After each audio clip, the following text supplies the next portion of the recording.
Hi friends, నేను మీ love you mummy. అందరూ ఎలా ఉన్నారండి? నేనైతే చాలా చాలా బాగున్నాను. మీరు కూడా బాగున్నారని దేవుని ప్రార్థిస్తున్నాను.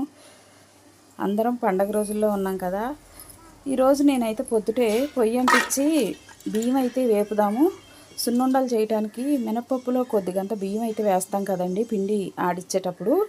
మీరైతే ఏం వేస్తారు? మేమైతే కొద్దిగా బియ్యం అయితే వేస్తామండి. ఎందుకంటే పిండి మొత్తము మినప్పిండి అయితే మెత్తగా ఉండి అంగిటికి అతుక్కుంటుందని చెప్పేదండి మా అమ్మమ్మ. అందుకని చెప్పి మేమైతే బియ్యం అయితే వేస్తామండి.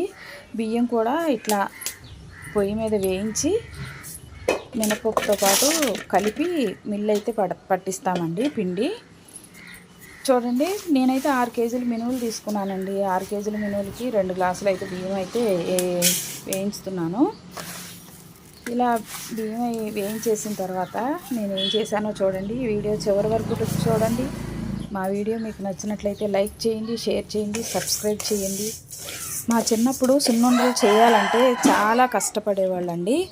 ఎందుకంటే మినుములు వేయించాలి, వేయించిన మినుముల్ని మళ్ళీ పప్పు చేయడానికి విసిరిరాయిలోనే విసిరేవాళ్ళండి. ఇప్పుడు పప్పు చేయడానికి మిషన్ వచ్చేసింది, అలాగే పిండి చేయడానికి కూడా మిషన్ వచ్చేసింది. నేను బియ్యం వేయించేసిన తర్వాత పొయ్యి ఇంకా మండుతూనే ఉంది. ఖాళీగా ఉంచడం ఎందుకని చెప్పేసి ఒక గిన్నెనైతే పెట్టుకున్నానండి. మట్టి కుండను పెట్టేసుకొని దాంట్లో నీళ్లు పోసేసుకున్నానండి. ఎవరో కొంచెం అంతా మాకు ఇవి పోసారు. వాటితో నేనేం చేస్తున్నానో చూడండి. ఈ వీడియో చివరి వరకు చూడండి. నేను ఏం చేశానో మీరు కామెంట్ చేయండి. నేను ఇందులో బెల్లము, యాలక్కాయ, మిరియాలు కలుపుకున్నానండి. వీటిని ఇప్పుడు పొంగనాలు వేసే ప్లేట్లో అయితే పోస్తున్నాను. ఇవి ఎలా వస్తాయో చూడండి. నేను చేసే పద్ధతి మీకు నచ్చినట్లయితే నాకు తప్పకుండా కామెంట్ పెట్టండి, లైక్ చేయండి, షేర్ చేయండి, సబ్స్క్రైబ్ చేయండి. చాలా అంటే చాలా బాగా వచ్చినాయండి. ఇలా పాలు పోసేసిన తర్వాత నేనైతే మళ్ళీ పైన మిరియాల పొడి ఇలా జల్లుకున్నానండి.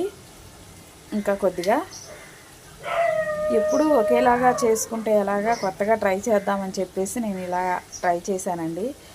నేను ఇలా ట్రై చేశాను కదా, మీకు ఎలా ఉంది? మీకు నచ్చిందా? నచ్చినట్లయితే నా వీడియోని తప్పకుండా లైక్ చేయండి, ఇంకా కొందరికి షేర్ చేయండి. కామెంట్ మాత్రం తప్పకుండా పెట్టండి ప్లీజ్.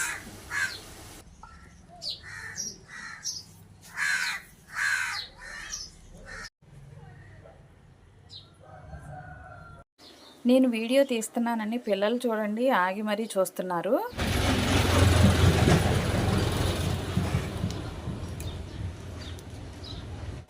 రోడ్డు పక్కనే ఇల్లు కదా, రోడ్డు మీద వెళ్ళేటప్పుడు వచ్చేటప్పుడు అన్నీ సౌండ్లు అండి. అవన్నీ తీసేయచ్చు, కానీ ఈ వీడియోకి నేను ఏమీ తీయలేదు. పిల్లలైతే బాయ్ చెప్పేసి వెళ్ళిపోతున్నారు. నేను చేసిన ఈ వంట చూడండి ఎలా వచ్చిందో. చాలా అంటే చాలా బాగా వచ్చింది, ఈజీగా కూడా వచ్చేసింది. నేను దీనికైతే ఈజీగా ఊడు రావడానికి నేను ఆయిల్ కానీ నెయ్యి కానీ ఏమీ అప్లై చేయలేదండి. వాటికి అంతటికదే, ఇది పొంగనాలు గిన్నె నాన్ స్టిక్ కదా, అందుకని చెప్పేసి వాటికి అంతటికదే చక్కగా ఈజీగా ఊడి వచ్చేసినాయండి. నాకైతే చాలా బాగా నచ్చినాయి. నేను ఇలా ట్రై చేసినందుకు ఇంత బాగా వస్తాయి అనుకోలేదు. చూడండి, చాలా బాగా వచ్చినాయి. ఇవి చూశాక ఇడ్లీ కూడా ఇలా వేసుకుంటే బాగుంటుంది అనిపించింది నాకైతే. మీరు కూడా ఒకసారి ట్రై చేయండి. మీకు ఎలా వస్తాయో కామెంట్ సెక్షన్లో పెట్టండి. చూడండి, చాలా బాగున్నాయి, చాలా చాలా టేస్ట్గా కూడా ఉందండి. నా ఛానల్ ఈ మధ్య చాలా డల్ అయిందండి. మీ అందరూ నాకు సపోర్ట్ చేస్తే మళ్ళీ మంచిగా అవుతుంది.